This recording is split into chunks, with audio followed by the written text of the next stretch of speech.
বাংলাদেশের সমন্বয়ক ছাত্ররা যে জুলাই আগস্টে বৈষম্যবিরোধী ছাত্র আন্দোলনের মধ্য দিয়ে তারা নেতৃত্ব দিয়ে দেশ মুক্ত করেছে, একটা স্বাধীন ২৪-এর একটা স্বাধীনতা একটা লাভ করেছে আমাদের বাংলাদেশ।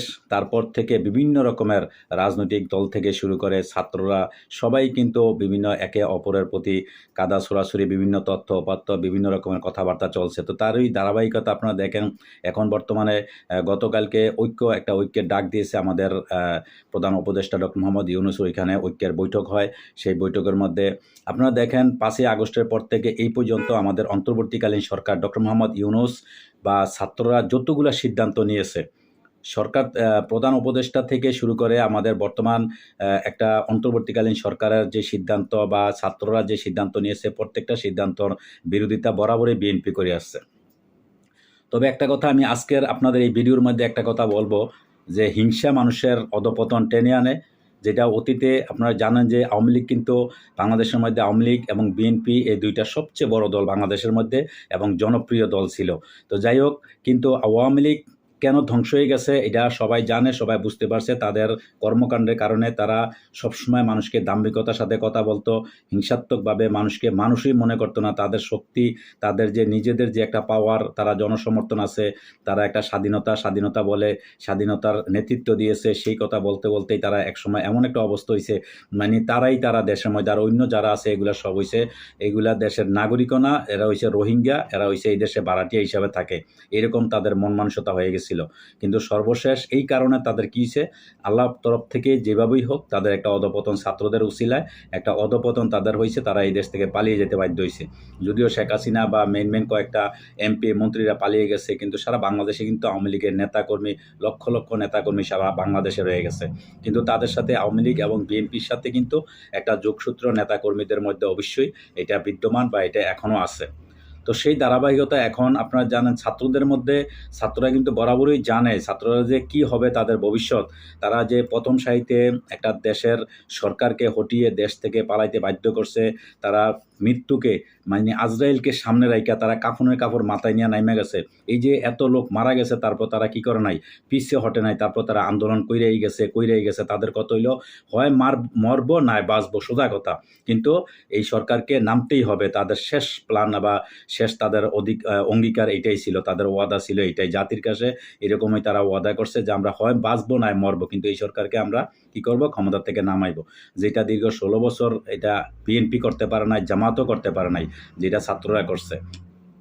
তো সর্বশেষ যাই হোক, এগুলো অনেক লম্বা ইতিহাস। কিন্তু বর্তমান যে পরিস্থিতি আপনারা দেখেন, অন্তর্বর্তীকালীন সরকার ডক্টর মোহাম্মদ ইউনূস সরকার এবং ছাত্ররা যতগুলা সিদ্ধান্ত এই পর্যন্ত আজকে দীর্ঘ 7 মাস যতগুলা সিদ্ধান্ত নিয়েছে বা যতগুলা দেশ সংস্কারের কাজে যতগুলা কাজ করেছে, প্রত্যেকটা কাজের মধ্যে বিএনপি বাধা দিয়েছে এবং এটা সম্পূর্ণ তাদের ব্যর্থতা, এটা তাদের ব্যর্থতার পরিচয় দিয়েছে। এইগুলা কিন্তু জাতি দেখতেছে। বিএনপি যত বড় দল, এরা মনে করতেছে অনেকে, তারেক রহমান কিন্তু বরাবরই এটা বলে আসছেন যে আপনারা যদি মনে করেন যে আপনারা ক্ষমতায় চলে আসছেন, বিএনপি একটা বড় দল, কিন্তু আপনারা ভুল করছেন। কিন্তু এই কথাগুলো তারপর তারা কানে নিতেছে না।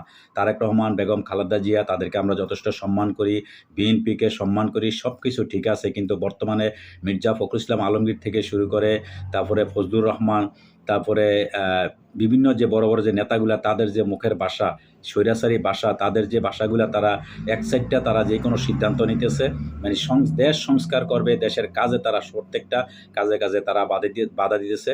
মানে তাদের উদ্দেশ্য হলো যে আওয়ামী লীগ আবার দেশে রাজনীতি করবে বা আবার আসবে, আসার পরে তাদের সুবিধা হবে, তাদের সুবিধার জন্য।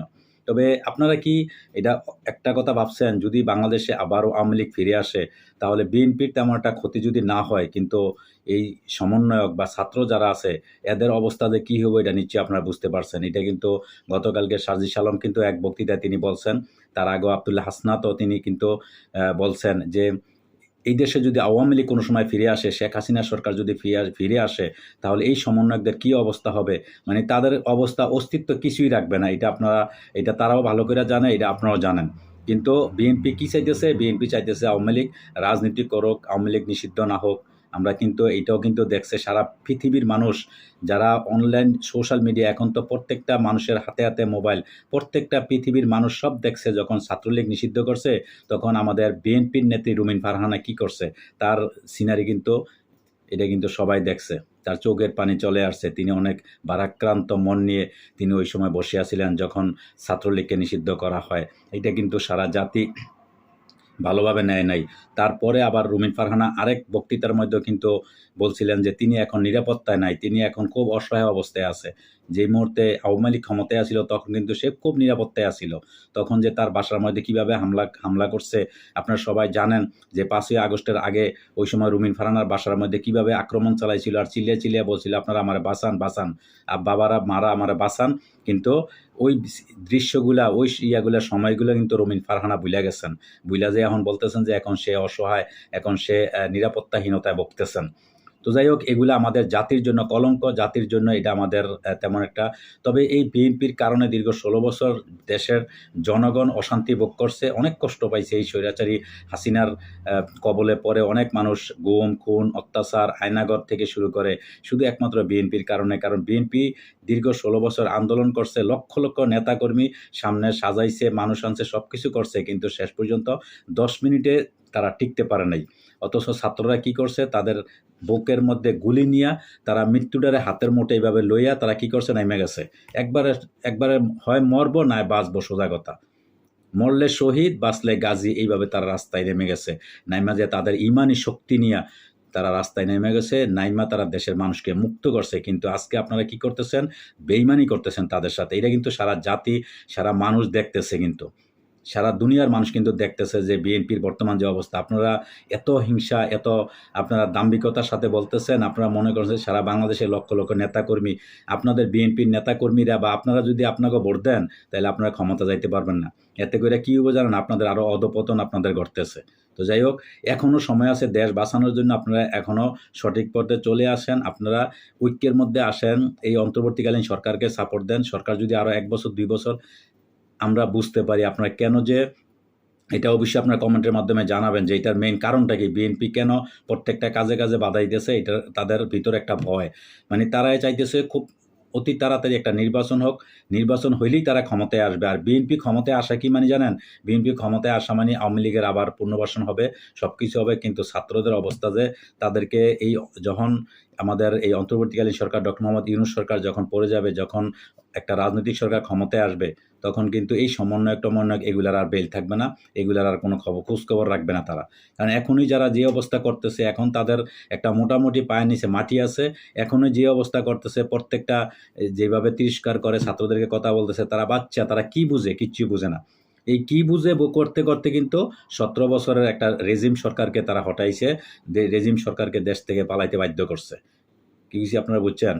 তো যাই হোক, আপনাদের কবে যে আর আপনারা এই আপনাদের শুভবুদ্ধির উদয় হবে, কারণ আপনাদের এই সমস্ত পলিসির কারণে, আপনাদের এই সিদ্ধান্তের কারণে জাতি আজ হতাশ। আর আরেকটা কথা বলি, আপনারা বর্তমানে পিনাকি ভট্টাচার্য, তারপর সাংবাদিক ইলিয়াস, তারপরে কনক সারোয়ার ভাই, তাদেরকে যেভাবে তাদেরকে যদি আপনারা যদি দূরে সরাই দেন, তারা কিন্তু আপনাদের জন্য যথেষ্ট ভূমিকা রাখছে, দেশের জন্য, জাতির জন্য। তাদের কিন্তু অনলাইন প্ল্যাটফর্মে বড় একটা তাদের আছে, তাদের ফ্যান ফলোয়ার আছে, তাদের একটা ভালো একটা সমর্থন আছে। আপনি তাদের সাথেও কিন্তু উল্টাপাল্টা তারা যেভাবে আপনাদের পিছনে লাগছে, কেন লাগবে না? কারণ আপনারা এই ধরনের ভূমিকার কারণে, যেটা বাংলাদেশে সঠিক। আর আমরা যেহেতু বাংলাদেশ এখন মুক্ত হইছে, এখন আমরা একটা মানে দেশের পক্ষে, দেশপ্রেমিক হিসাবে আমরা প্রবাস থেকে দেশের পক্ষে আমরা কথা বলবো। এটা আমাদের অধিকার, এটা আমাদের নাগরিক হিসাবে এটা আমাদের অধিকার, এটা আমাদের দেশ অধিকার দিয়েছে, এটা আমাদের সংবিধান অধিকার দিয়েছে, আমরা কথা বলতে পারবো। আর এই কথা বলার যদি অধিকার যদি এখন আপনার বিরুদ্ধে, বিএনপির বিরুদ্ধে যদি একটা কথা আমি বলছি, যদি এটা বিএনপির বিরুদ্ধে যায়, আর আপনারা যদি এটা যদি মাইনা নিতে না পারেন, তাহলে আপনারা স্বৈরাচারের মধ্যে আর পার্থক্য রইল কি, আপনারা তো স্বৈরাচার হয়ে গেলেন। আপনার কোনো কিছু আপনি ভুল করবেন, আপনি দেশের বিরুদ্ধে বা যত কিছু করবেন, আপনার ব্যাপারে সমালোচনা করার অধিকার আমার আছে, আমি করতে পারবো। আর যদি সেটাই করতে না পারি, তাহলে স্বৈরাচার। তা আপনি শেখ হাসিনা স্বৈরাচার করবেন কেন? স্বৈরাচার তো সবাই, তাহলে সবাই স্বৈরাচার হয়ে যাবে। তো স্বৈরাচারী মনোভাব থেকে দূরে সরতে হবে আপনাদের, যদি দেশকে আপনারা বাঁচাইতে চান, আপনারা যদি দেশের মানুষের পক্ষে কাজ করতে চান, তাহলে অবশ্যই আপনাদের এই পথ থেকে আপনার সরে আসতে হবে। বর্তমান অন্তর্বর্তীকালীন সরকার আছে, ছাত্ররা আছে, তাদেরকেও বাঁচানোর চেষ্টা করবো। এরা আমাদের সন্তান, এরা আমাদের ছোট ভাই, এদের মতো এরাই দেশকে আগামী দিনে এরা দেশে পরিচালনা করবে। এদের শিক্ষা, এদের যে জ্ঞান বিকাশ করে এরা দেশের কাজে লাগাইব বা দেশের উন্নতি কিভাবে করবে, দেশ কিভাবে সংগঠিত করবে বা দেশের ভবিষ্যৎ কিভাবে পরিচালনা করবে তারাই সিদ্ধান্ত নেবে। আর আপনারা তাদেরকে অবশ্যই উৎসাহ দিবেন, তাদেরকে সহযোগিতা করবেন। এইটাই আমাদের সর্বশেষ আশা এবং প্রত্যাশা। যত কিছুই করতেছেন এগুলো সম্পূর্ণ কিন্তু দীর্ঘ ৭ মাস কিন্তু আপনারা দেশের জনগণের কাছে কিন্তু আপনারা অনেক প্রশ্নবিদ্ধ চিহ্ন হয়ে গেছেন। আপনাদের কিন্তু অনেক সমালোচনা কিন্তু শুরু হয়ে গেছে। আপনারা জানেন যে গত ৫ই আগস্ট শেখ হাসিনা পতনের পর থেকে বিএনপির যে একটা মানুষের একটা ছিল, সিম্পিথি ছিল, মানুষের যে একটা মানে একটা সমর্থন ছিল, সেটা কিন্তু আস্তে, আস্তে অনেকটা হারিয়ে গেছে। 50% হারিয়ে গেছে। আর আপনারা এইভাবে যদি এরকম যদি আপনাদের সিদ্ধান্ত সামনেও থাকে, এই দীর্ঘদিন আর সামনে আরও ১ বছর ১.৫ বছর যাই হোক সময় আছে, নির্বাচন আসতে, আসতে আপনাদের যে অবস্থাটা আছে না, একদম জিরো শূন্য কোঠায় চলে যাবে। আপনারা বড় রাজনৈতিক দল, কিন্তু আপনাদের এটা জিরো হয়ে যাবে, একদম জিরো। তো আপনারা এটা থেকে দূরে সরে আসেন। আর আপনাদের বর্তমানে যে অবস্থা দেখছি, ইসলাম বিদ্বেষী আপনারা কিছু কথাবার্তা বলতেছেন। আপনাদের ভিতরে এই ইসলাম বিদ্বেষী যেটা অতীতে আওয়ামী লীগ সরকার করছে, ঠিক আপনারা একই অবস্থায় হাঁটতেছেন। এইটা থেকে আপনারা বেরিয়ে আসতে হবে এবং আপনারা সঠিক পথে আসতে হবে। দেশের জনগণ কী চায়, দেশের জনগণের ভাব কথাবার্তা এটা অবশ্যই আপনারা বুঝতে হবে। তো যাই হোক দর্শক, আপনারা কে কোথায় থেকে দেখছেন বা আপনাদের যে মন্তব্য বর্তমানে দেশের রাজনৈতিক বা বিএনপি নিয়ে বা বর্তমান পরিস্থিতি এবং ছাত্রদের নিয়ে যে মন্তব্য, যদি আপনাদের কোনো মন্তব্য থাকে কমেন্টের মাধ্যমে জানার চেষ্টা করবেন। আমি অবশ্যই বলার চেষ্টা করব। ভালো থাকবেন। আল্লাহ হাফেজ।